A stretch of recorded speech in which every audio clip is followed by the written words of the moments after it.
Assalomu alaykum azizlar. Kecha qilib xudo xolasa hali ishda yuribman. Sababi shu omadsiz o'tib yuribman.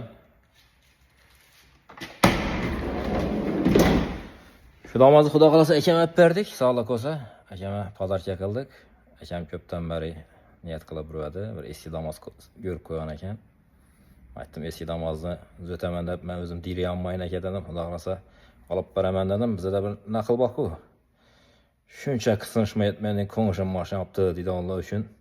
Shuning narsani qo'yatirman. Albatta bu hazil. Bu mashinani olishimizda asosiy ayolimning hissasi ko'proq. Ayolim taqinchoqlarni berib, otama bir mashina olib beradi deb taklif qildi. Shu bilan shu mashinani olib berdik xudo xolasa. O'zi bilasizlar, yaqinda to'y qilgandim.